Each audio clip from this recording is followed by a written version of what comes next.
Whatever suffers is not part of me. Whatever suffers is not part of me. Whatever suffers is not part of me. Whatever suffers is not part of me. What is the world? What is the world? The world is false perception. It is born of error. Let us not rest content until the world has joined. Until the world has joined our changed perception. Let us not be satisfied until forgiveness has been made complete. Let us not be satisfied until forgiveness has been made complete. And let us not attempt to change our function. We must save the world. We must save the world. We who made it must behold it through the eyes of Christ, that what was made to die be restored to everlasting life. Whatever suffers is not part of me. Whatever suffers is not part of me. Well, thank you all so much for joining me today and studying A Course in Miracles. We're reading from the original edition here on Tuesday, September the 5th of 2023, Lesson 248. Whatever suffers is not part of me. I have disowned the truth. Now let me be as faithful in disowning falsity. Whatever suffers is not part of me. What grieves is not myself. What is in pain is but illusion in my mind. What dies was never living in reality and did but mock the truth about myself. Now I disown self-concepts and deceits and lies about the Holy Son of God. Now am I ready to accept him back as God created him and as he is. Whatever suffers is not part of me. Father, my ancient love for you returns and lets me love your Son again as well. Father, I am as you created me.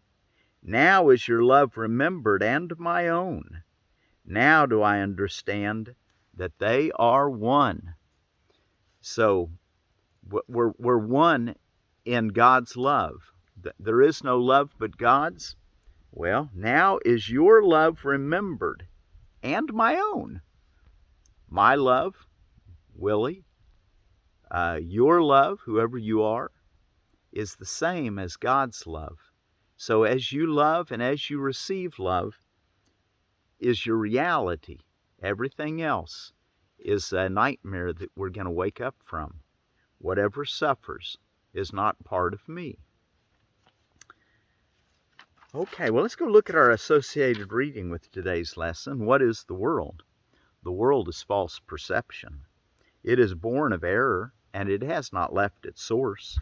It will remain no longer than the thought which gave it birth is cherished. When the thought of separation has been changed to one of true forgiveness, will the world be seen in quite another light, and one which leads to truth, where all the world must disappear and all its errors vanish. Now its source has gone, and its effects are gone as well. The world was made as an attack on God. It symbolizes fear. And what is fear except love's absence? Thus the world was meant to be a place where God could enter not, and where his Son could be apart from him.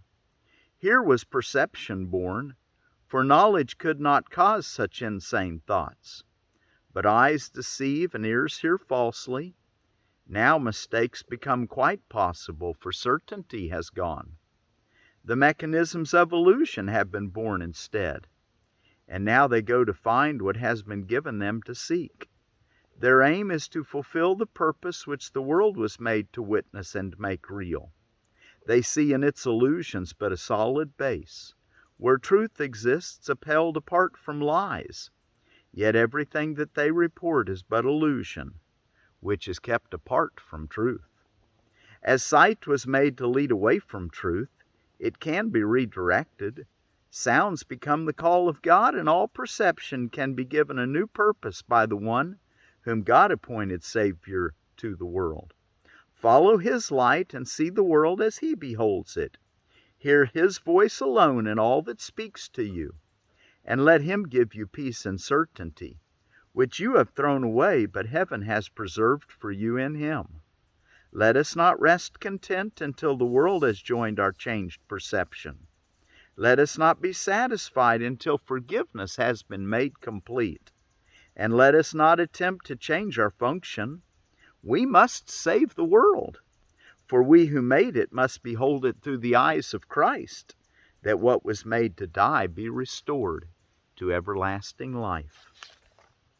Whatever suffers is not part of me. And in our text reading today, we're ready to read in chapter 26, the transition, section 4, called the borderland. And as you're turning to the borderland, what on earth is going on today? Another Look Unlimited Day. Another Look Unlimited Day. Maybe think of it as Repurpose Day. Look at things the day after Labor Day and think about what you can get rid of and declutter your life. Be Late for Something Day. That was created by the Procrastination Club of America, is what I think I understood. And anyway, they're saying slow down and, enjoy life. Don't be in such a hurry that you can't enjoy life. And International Day of Charity. Wow, that should be every day, but here's International Day to help those in need. Jury Rights Day. I thought this was an interesting find. It was started probably by, well, I'm not sure who started it, but FIJA, F-I-J-A, Fully Informed Jury Association, uses it to promote the idea that that the law is on trial as well as the acts or the behavior or the person that's being tried. Jury Rights Day commemorates the famous jury nullification trial, which concluded on September the 5th of 1670, where two Quakers, William Penn and William Mead in London, broke the law by preaching, but the jury decided the law was wrong. Anyway, that they declared, and those jurors were actually imprisoned because they wouldn't side with the law. But they, in the end, they won out. It gave us a lot of freedom of religion, freedom of press, freedom of speech because of that. So thank you for that.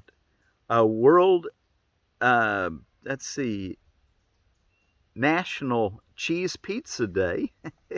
National Shrink Day, and this day reminds us of the value of psychotherapy. Your shrink. Telephone Tuesday. Today, usually on Mondays, businesses are really busy because there's 2 days that no one usually works. Well, on this Tuesday, it's a really busy because you had a Monday also on there. So anyway, telephone spiking usage. Telephone Tuesday.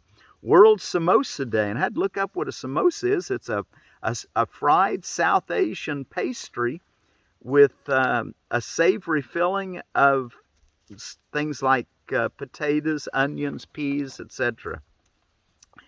And I want to tell you about another persimmon, or a persimmon, and this is an American persimmon out of Edible Landscaping. The ruby American persimmon. Ruby has a very large fruit for an American persimmon.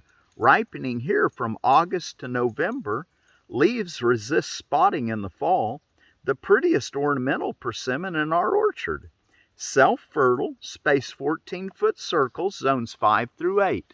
And the thing nice about persimmons is that they just don't take much care. They just get a persimmon tree planted, and you're going to probably have persimmons each year, is what I'm trying to say. They're not finicky like a peach or something where you've got to watch about funguses and whatnot.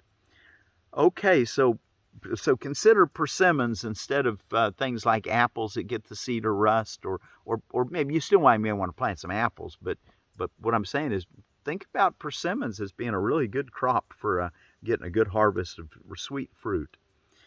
Okay, ruby red American persimmon, and that's the Diospyros virginiana. And thank you for Edible Landscaping sharing that with us. And I also wanted to tell you just briefly about Bloomsdale spinach. It's you want to plant your spinach 6 to 8 weeks before the first fall frost projected date in your area, which around here is about the middle of October. So here about the beginning of September would be 6 weeks. And I'm going to plant some Bloomsdale. Hope to get it planted today. With Bloomsdale can withstand down to 10 to 15 degrees Fahrenheit. So it doesn't take much of, a lot of times it'll winter over. And if not, throw some straw on it or put a little hoop house over it. Doesn't even have to be heated, and it'll usually winter all winter long. It prefers temperatures about 40 to 65. Okay, and that's your Bloomsdale spinach, Spinacia oleracea. All right, let's take a look now at our text reading before we actually start. Once again on our lesson, whatever suffers is not part of me. So if you find yourself feeling a little irritated, agitated, upset, discouraged, all those things that we'd call suffering, remember that's not part of you. And it's time to ask God for help so that you can wake up from that and be the self you are, which is love. The borderland. Paragraph 18 in chapter 26. Complexity is not of God. How could it be when all he knows is one? All God knows is one. Complexity is not of God. How could it be when all he knows is one? He knows of one creation, one reality, one truth, and but one Son. Nothing conflicts with oneness. How then could there be complexity in him? What is there to decide? For it is conflict that makes choice complex. The truth is simple. It is one, without an opposite. And how could strife enter in its simple presence and bring complexity where oneness is? The truth makes no decisions, for there is nothing to decide between. The truth makes no decisions, for there is nothing to decide between, because there's oneness. And only if there were could choosing be a necessary step in the advance toward oneness. What is everything leaves room for nothing else. 19. Yet is this magnitude beyond the scope of this curriculum. This magnitude of oneness is beyond the scope of this curriculum. Nor is it necessary we dwell on anything that cannot be immediately grasped. There is a borderland of thought which stands between the world and heaven. It is not a place, and when you reach it, is apart from time. And when you reach it, is apart from time. Here is the meeting place where thoughts are brought together, where conflicting values meet, and all illusions are laid down beside the truth, where they are judged to be untrue. This borderland is just beyond the gate of heaven. Wow, you're in heaven in the borderland. It's just beyond the gate, though. You're just barely in the courtyard. The borderland is just beyond the gate of heaven. Here is every thought made pure and wholly simple. Here is sin denied, and everything that is received. Here is sin denied, and everything that is received instead. 20. This is the journey's end. We have referred to it as the real world, and yet there is a contradiction here in that the words imply a limited reality, a partial truth, a segment of the universe made true. This is because knowledge makes no attack upon perception. They are brought together, and only one continues past the gate where oneness is. Salvation is a borderland where place and time and choice have meaning still, and yet it can be seen that they are temporary, out of place, and every choice has been already made.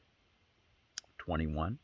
Nothing the Son of God believes can be destroyed, but what is truth to him must be brought to the last comparison that he will ever make, the last evaluation that will be possible.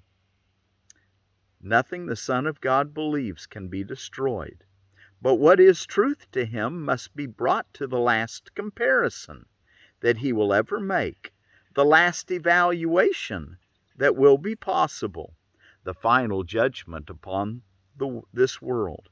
It is the judgment of the truth upon illusion. It is the judgment of truth upon illusion, of knowledge on perception. It has no meaning and does not exist. This is not your decision. It is but a simple statement of a simple fact. But in this world, there are no simple facts, because what is the same and what is different remain unclear. The one essential thing to make a choice at all is this distinction, and herein lies the difference between the worlds. In this one, choice is made impossible. In the real world is choosing simplified. Salvation, 22, salvation stops just short of heaven. Okay, so it says in the real world is choosing simplified, because we've already realized that whatever suffers is not part of me. So if I see something in the world that appears to bring suffering and pain, I can forgive it, and forgive it with certainty, knowing that the only reality is love, which doesn't bring on suffering and pain. If it's a perception of guilt, well, then we know it's going to bring on some kind of pain. So we're going to re-perceive it through the eyes of Christ, the forgiven world. And that's what this borderland is. It's where we haven't got it all figured out yet, but we know that forgiveness is the key, and we're going to use it for our own happiness. And we're going to use our own suffering as a reminder that we need to use that key. So today we'll do that every hour of the day. We'll tell ourselves whatever suffers is not part of me, and then let go of what we thought was making us to suffer. And then be sure to take your 2 longer periods of practice, morning and evening, where you settle in with the idea whatever suffers is not part of me. And in the real world, choosing is simplified, therefore. 22, salvation stops just short of heaven, for only perception needs salvation. Heaven was never lost, and so cannot be saved. Yet who can make a choice between the wish for heaven and the wish for hell, unless he recognizes they are not the same? This difference is the learning goal this course has set. It will not go beyond this aim. Its only purpose is to teach what is the same and what is different, leaving room to make the only choice which can be made. 23. There is no basis for choice in this complex and overcomplicated world, for no one understands what is the same and seems to choose where no choice really is. The real world is the area of choice made real. The real world is the area of choice made real, not in the outcome, but in the perception of alternatives for choice. For there is choice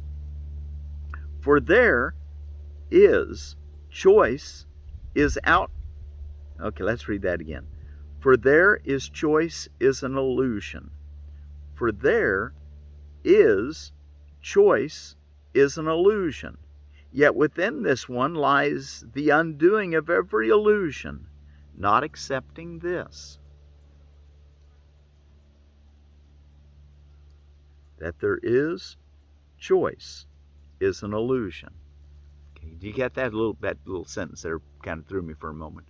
That there is a choice is the illusion. Yet within this one lies the undoing of every illusion, not accepting this. Let's read it again now. The real world is the area of choice made real, not in the outcome, but in the perception of alternatives for choice. That there is choice is an illusion. Yet within this one lies the undoing of every illusion, not accepting this. So, we're going to use one illusion to free us from all illusions, is how I'm seeing him saying this, because there really is no choice. The only choice is that we're going to accept the oneness of God, the oneness of love, and that everything else is a mistaken perception, that we're going to free ourselves from that perception, that erroneous perception. In the last paragraph of the section, 24, is not this like your special function where the separation is undone by change of purpose in what once was special and now is union? All illusions are but one, and in the recognition this is so lies the ability to give up all attempts to choose between them and to make them different. How simple is the choice between two things so clearly unalike. There is no conflict here. No sacrifice is possible in the relinquishment of an illusion recognized as such. Where all reality has been withdrawn from what was never true, can it be hard to give it up and choose what must be true? Listen to that last sentence again. Where all reality, this is in the borderland, where all reality has been withdrawn from what was never true, can it be hard to give it up and choose what must be true? So you're starting to learn in the borderland that heaven is the only reality, even though choices that seem to be contrary to love seem to be going on. But that's the illusion that the miracle will free us from. Okay, well, thank you. Welcome to the borderland. Anyway, well, thank you all so much for joining me today.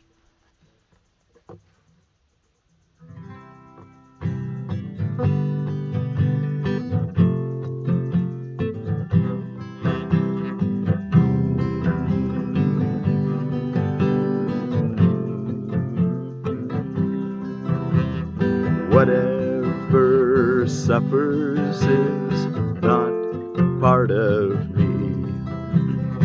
Whatever suffers is not part of me. Whatever suffers is not part of me. Whatever suffers is not part of me. What is the world? What is the world? The world is false perception. It is born of error. Let us not rest content until the world has joined. Until the world has joined our changed perception. Let us not be satisfied until forgiveness has been made complete. And let us not attempt to change our function. We must save the world. We must save the world.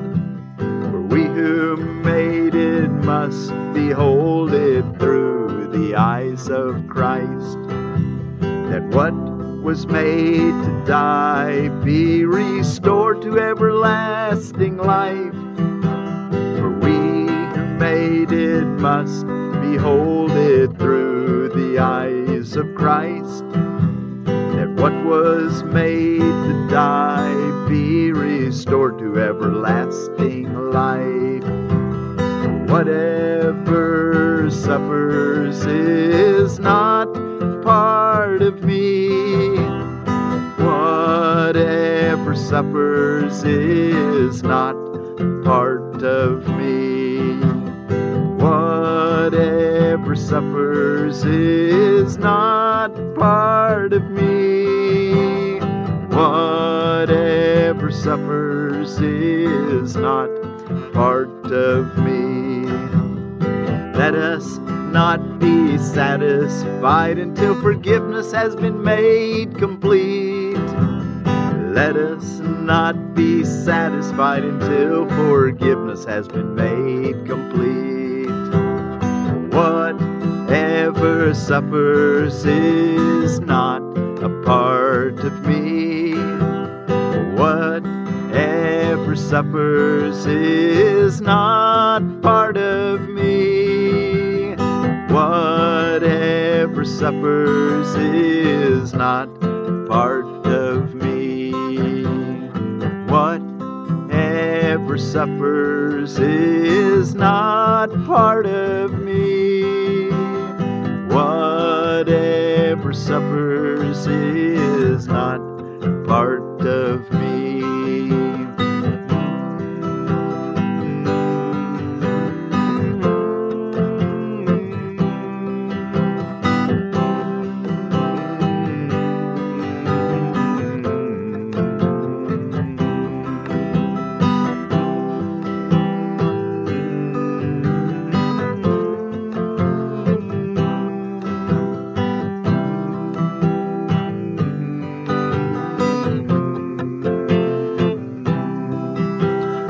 Whatever suffers is not part of me. Whatever suffers is not part of me.